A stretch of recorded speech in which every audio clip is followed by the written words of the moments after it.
Welcome back. Every month we have a sit-down interview with Kern County Sheriff Donnie Youngblood, and today we have a couple of things to talk about. First off, thanks for coming in this morning. My pleasure. It's been about a week since you got back from your trip to the southern border along with President Trump. First off, you guys had a moment to just kind of talk between the two of you. Tell us how that went. Well, we just conversed about the need to secure the southern border. That I wanted him to know that most sheriffs across this country agree with securing that border, that we have to have a way of vetting people who come into our country or we don't know who's here. And I just wanted to reiterate with him that we are supportive of that. I also wanted to explain to him that we're also very appreciative of this president supporting law enforcement since his election, and he has, not just in words, but with his actions. And we haven't seen that in a long time. So that I want to make sure that he knew that.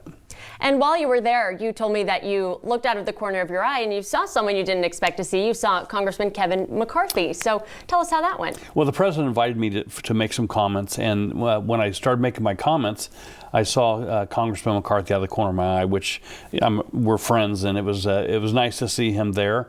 I had heard that he might be there, but I wasn't sure that he would be.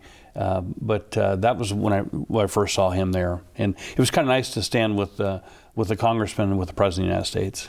So two officials from Kern County were on this day trip to the southern border. Did our county come up at all in conversation, or how did we play into that? Our county came up in the context of the Central Valley. I had sheriffs from Fresno, Kings, and Tulare County with me.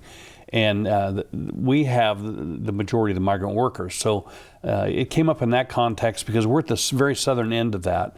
We're also where I-5 and 58 meet. So drugs come through. We're a main intersection for that, and for human trafficking, and for people coming to the country illegally. So we're an important aspect of that process of talking about border security.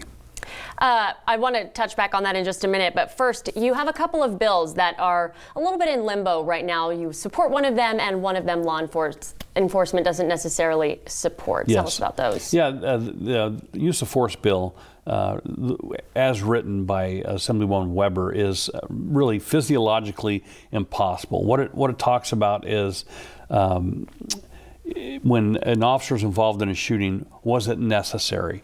And the case that kicked us off was Stephon Clark in Sacramento, quite frankly.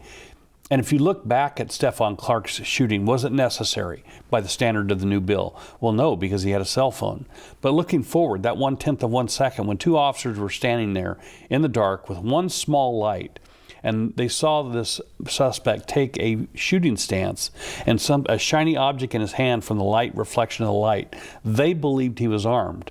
At that moment, it was necessary. But we're going to look at this after the fact, and that's where we get into really dangerous territory, because we de-escalate every situation we can. We're trained to de-escalate. Sometimes there's not time. Sometimes you can use a taser. Other times there's not time to use a taser. So every case is unique and different, but you can't ask police officers across this country to do the impossible, and that's what that bill does. We're going to have to keep tracking the updates in both of those.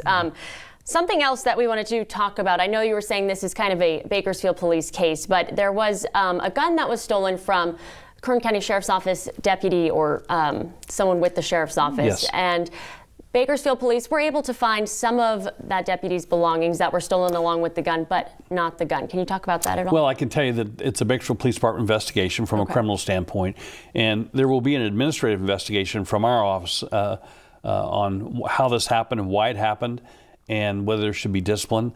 I can't talk about that because it's an administrative case and the law doesn't allow me to. But believe me, we're very concerned with that case. Okay. We are less than a month away from Lightning in a Bottle Festival. I know you were expressing some concerns about not having enough deputies to provide security concerns for all of the people that will be coming into Kern County. Now that we're getting closer, have there been any developments in that? Yeah, I'm pretty proud that most of the deputies stepped up and signed up for the overtime. Okay. There were a few shifts that we had to force people to work and assign them to work. But by and large, they understand the need for us to be there and to keep the lid on that whole place. And we're fully staffed now for lightning in the bottle. And so you're prepping, a plan for all of that. What have you guys Yeah, put we in place so certainly far? have a plan. I wouldn't go as far as to say we're looking forward to this, but we do have a plan to address every conceivable issue that may occur. We're working with our partners in fire and medical aid, and the promoter of the event, and I hope it goes off smoothly. All right, Sheriff Youngblood, thank you so much for coming in this morning. We're going to put this interview on our website and on our Facebook page as well. For now, let's go over to Elena Russ, get a check of what's going on outside.